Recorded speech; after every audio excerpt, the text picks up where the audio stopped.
Setiap anak di Indonesia itu kan berhak punya cita-cita ya. Tapi gimana kalau cita-cita itu kehalang sama tembok besar bernama kemiskinan? Nah, hari ini kita bakal bedah tuntas sebuah program pemerintah yang tujuannya yaitu meruntuhkan tembok tersebut. Biar setiap anak, nggak peduli latar belakangnya apa, punya tiket yang sama untuk sukses. Coba deh kita bayangin bareng-bareng. Ada anak pinter, mimpinya setinggi langit, tapi orang tuanya harus milih antara beli beras buat makan hari ini atau beli buku buat masa depan anaknya. Ini bukan sekedar cerita sedih loh. Ini tuh realita buat jutaan keluarga di luar sana. Dan pertanyaan inilah yang jadi jantung dari obrolan kita kali ini. Nah, ini dia akar masalahnya.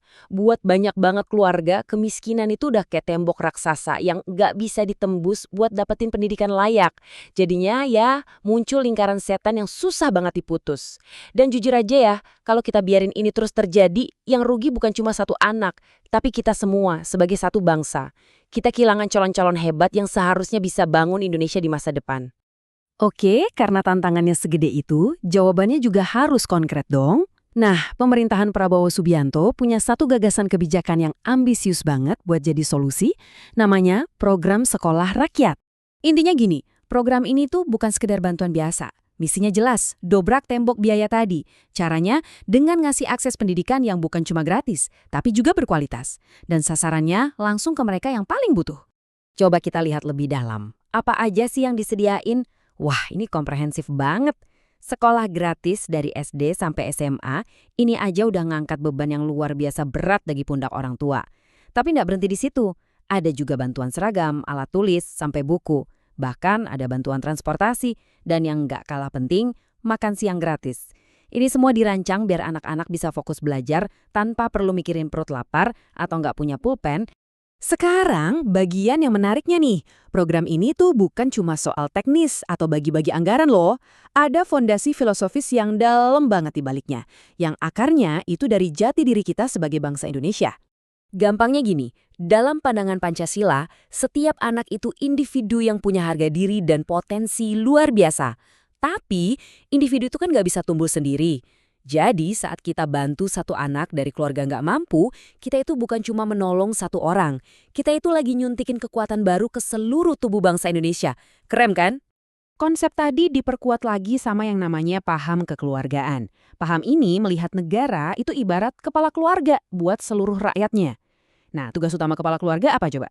Ya pasti melindungi anggota keluarganya kan, terutama yang paling lemah. Artinya, negara itu wajib hukumnya turun tangan. Mastiin nggak ada satupun anaknya yang pendidikannya terbengkalai cuma gara-gara biaya. Oke, filosofinya kita udah dapat. Sekarang, yuk kita geser ke analisis yang lebih konkret. Dampaknya apa sih yang diharapkan dari program ini, baik dari sisi ekonomi maupun sosial? Terus, siapa aja yang bakal diuntungkan? Kalau dari sisi ekonomi, program ini harusnya dilihat sebagai investasi, bukan biaya. Tujuannya strategis banget. Pertama, buat mutus rantai kemiskinan yang udah ngebelenggu dari generasi ke generasi. Anak yang pendidikannya bagus, nanti dapat kerjaan yang lebih baik. Nah, ini otomatis bakal ningkatin kualitas SDM kita secara nasional, sekaligus ngurangin beban keluarga miskin, dan ujung-ujungnya mendorong pertumbuhan ekonomi yang bisa dirasain semua orang. Dari sisi sosial, dampaknya bisa lebih dahsyat lagi. Ini adalah cara nyata buat mewujudkan keadilan sosial, sesuai amanat konstitusi kita. Tujuannya jelas, memperkecil jurang antara si kaya dan si miskin, membangun rasa kebersamaan, dan yang paling penting, ngasih tangga buat anak-anak dari keluarga terbatas biar bisa naik kelas sosial dan ngejar mimpi-mimpi mereka. Tentu aja ya, setiap kebijakan besar pasti ada plus minusnya. Coba kita lihat tabel ini. Yang jelas banget diuntungkan ya anak-anak dan orang tua dari keluarga miskin. Guru juga karena lapangan kerja baru terbuka. Dunia usaha juga untung dalam jangka panjang. Tapi kita juga harus lihat sisi lainnya. Sekolah-sekolah swasta yang biayanya rendah mungkin bisa kehilangan murid. Dan buat negara, ya ini beban anggaran yang besar di awal, meskipun kita tahu ini investasi buat masa depan. Program ini jelas sebuah langkah maju yang besar. Tapi muncul pertanyaan penting, apakah ini udah bentuk yang paling oke? Nah, ada beberapa pemikir yang nawarin visi alternatif. Bukan buat mengganti ya, tapi buat menyempurnakan program ini biar lebih mengakar di masyarakat. Disinilah kutipan dari ekonom kerakyatan, almarhum Bapak Mubyarto. Jadi pas banget. Beliau tuh ngingetin kita, kalau sukses itu bukan cuma soal berapa triliun anggaran yang keluar. Sukses yang sesungguhnya itu kalau kesenjangan sosial benar-benar berkurang dan rakyat kecil makin berdaya. Nah, berangkat dari pemikiran Pak Mubiarto itulah muncul sebuah rekomendasi. Sekali lagi, bukan untuk mengganti program yang ada, tapi buat menyempurnakannya jadi sebuah sistem pendidikan kerakyatan yang terintegrasi. Oke, mari kita bedah 6 komponen kunci dari visi ini. Soalnya ini keren banget. 1, sekolahnya berbasis komunitas. Jadi nggak diatur dari pusat aja. Orang tua dan pemerintah desa ikut ngelola.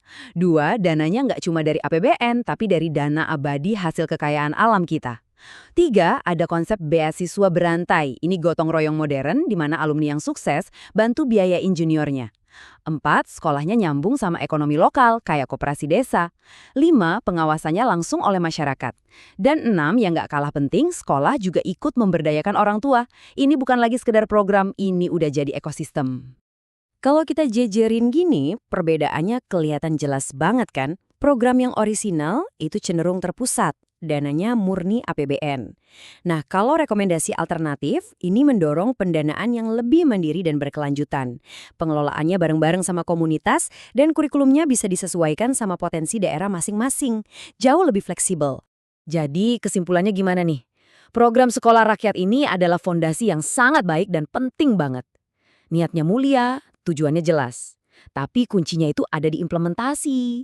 Dengan melibatkan komunitas secara aktif, program ini bisa naik level. Dari sekedar kebijakan yang baik, menjadi motor penggerak kebangkitan ekonomi seluruh bangsa. Kita tutup analisis kita kali ini dengan kutipan dari salah satu bapak bangsa kita, Muhammad Hatta. Beliau ngingetin kita kalau pendidikan itu bukan tujuan akhir, tapi dia adalah kunci. Kunci untuk membuka pintu kemerdekaan yang sesungguhnya, yaitu merdeka dari kebodohan dan merdeka dari kemiskinan. Dan saya mau tinggalin Anda dengan satu pertanyaan ini untuk kita renungkan bersama. Apakah menyediakan sekolah gratis aja sudah cukup? Atau jangan-jangan kita perlu melangkah lebih jauh lagi, membangun sebuah sistem pendidikan yang benar-benar dari, oleh, dan untuk rakyat? Jawaban kita atas pertanyaan ini bakal menentukan masa depan Indonesia. Terima kasih sudah menyimak.